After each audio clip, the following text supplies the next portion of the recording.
Welcome to another episode of In the Huddle with KdogEditz. Today, joining me is my special guest of today, the one and only Mr. King Faison. How you doing today?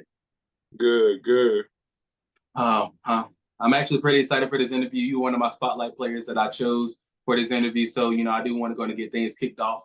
Can you just tell me a little bit when you first started playing football? When I first started playing football, I was about 4 or 5. Started playing tackle in Raleigh. Okay. Do you know what team you played for in Raleigh? I think we were called the Green Road Eagles. Okay. All right. And since then, have you played for any other teams outside of Cape Fear? Yeah, I really stopped playing football for a while until I was in about middle school. I actually played at Pine Forest in middle school. Then I moved around a little bit. I moved to Goldsboro, and I came back here for my sophomore year. Okay. All right. And since your sophomore year, you've been on varsity since your sophomore year, right? No, I got moved up to varsity at the end of my sophomore year. I kind of messed around during the summer, so it took me a while to get up here and get it worked out.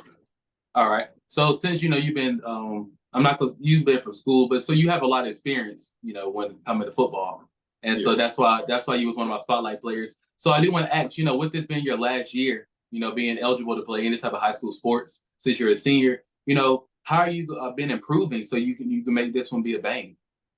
Yeah, since like you said, this is my last year, doing everything I can to try to make it, try to end with a bang. So trying to end out with a state championship run, a career high season for me. I don't know. I just want to get better as a team. I want to go as far as we can as a team, and out with a bang. Yeah, last year. All right, and let me ask you this then. On that note, do you have any college offers going into the upcoming season? Yeah, I got a couple. Nothing too crazy. I'm trying to hope something more of my speed comes at the end of the season, Okay. And while we talk about colleges, do you have a dream college that you always wanted to, play for or just attend in general? Yeah, right now, where I really would like to go, probably like NC State or North Carolina Central, something like that. Okay. You don't want to come over here to the Great Tar Heels? Opportunity presents itself. I might have to, but we got the best football program in the state. You know how that is. I'm a Duke fan. I have my Panther flag up here, but I can't spotlight them out right now. Yeah. We ain't doing too good. That preseason game last night kind of disappointing. I'm not gonna lie. Yeah. But I do want to ask about Cape Fear's offense this year. I do want to know, what we looking like this year. Yeah, I think everybody is expecting us to be dramatically worse since we lost players like Jeremiah, Rico, people like that. But I feel like we're actually going to be pretty good, having me, Geronimo Sanchez, and we actually have a great young core with guys like Dalon Parker, Landon Underwood, Jaquil Williams, Marcellus Freeman. Right. We got a lot of great guys coming up. We actually have Amy and Gary's going to play some offense this year. Jackson Edwards. We have a lot of great guys that people think since Jeremiah left, we're not going to be able to throw the ball. I think that's going to be truly false. Yep. I do want to go back into when Makai Coleman was here. They thought once he left that Cape Fear wasn't going to be anything at all. They thought Jeremiah Miller wasn't going to be able to do it on his own, So I do want to give thanks to him because he really helped out Cape Fear last year, especially down to favor Matala on the running game. And when Cole Wilson was here, he threw the ball. He just threw the ball. And so I do think that this year coming up with Geronimo Sanchez, with his throwing abilities, and with you, I do believe that Cape Fear has a great chance, of making another playoff appearance and, maybe even going further. So, that leads me to my next question, who on a team, it don't have to be a teammate, but a coach. It can be a coach or teammate. It can even be a parent or a fan. But who has been there to, motivate you to, to continue pushing yourself? I feel like definitely Geronimo Sanchez. He's a big guy. Pushing my O-line, Xavier Spivey, Jaden Bethea, Caden Thornton, guys like them. Of course, Brian Charles and William Wick on the other side of the ball. Damien Gary, they're pushing me every play. Christopher McDonald, they're all pushing me every play. I can't slack off, you know what I'm saying? So practice is very competitive for us. We practice like we play. So we all That's one thing about Cape Fear. That's one thing about Cape Fear. Yeah. So I do wanna ask this. what this not only on the offense, right, but as a team as a whole, what are some new players that we should be looking out for? Yeah, like I said, pretty much our young core, like Ty Phillips, Elijah, like pretty much our young receiving core, like Delon, Landon, Marcellus, all of those guys. They're going to be a pretty big impact this season too. Defense, we got Jaquil Williams. William Wickland and Ada Leonard. Those two guys are going to be pretty big for our defense. Oh, and definitely Anthony Caraway. Definitely. Yeah, Brian mentioned that one. He mentioned that one in the interview that we had when I interviewed Brian. He said Anthony Caraway was a sleeper, but that's definitely going to be that's going to come up this year.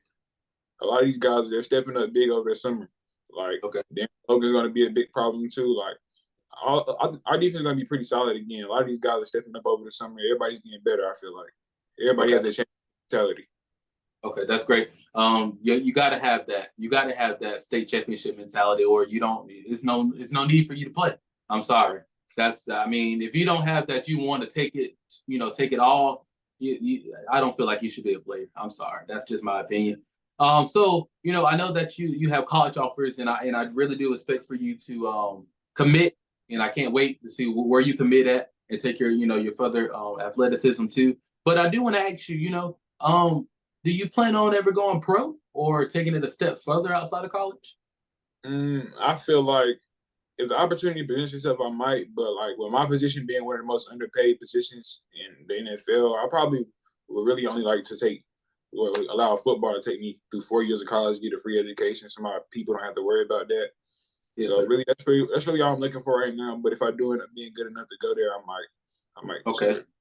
Okay. And we have some big games on this season, on the schedule, with Terry Sanford and the 71st. And I'm gonna throw one in here just because of, they try to hurt us every year. And it's Grace Creek. I'm sorry. Grace Creek, which game, which it don't have to be the ones I just listed, but which game are you most excited for?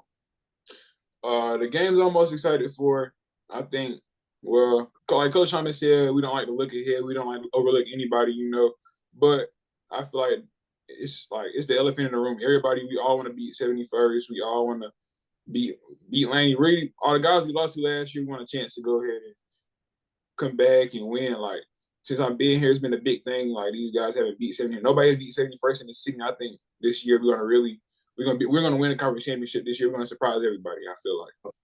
I was explaining this to when I was talking to Marquand and Brian that Cape Fear was the only school in Cumberland County that came close to being 71st 12-7.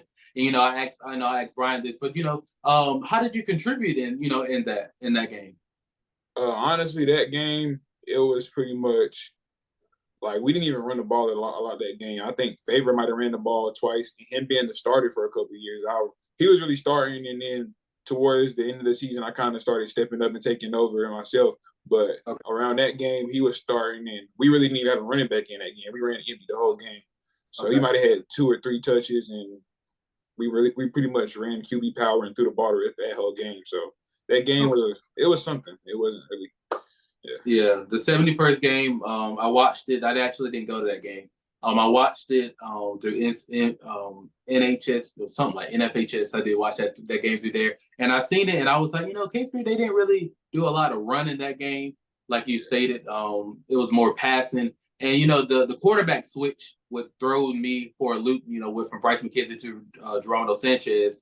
I was a little rocky at first, but after I started seeing Geronimo play more. And I was like, okay, Geronimo actually good, but I also knew that Bryce McKenzie was also a great quarterback on top of that.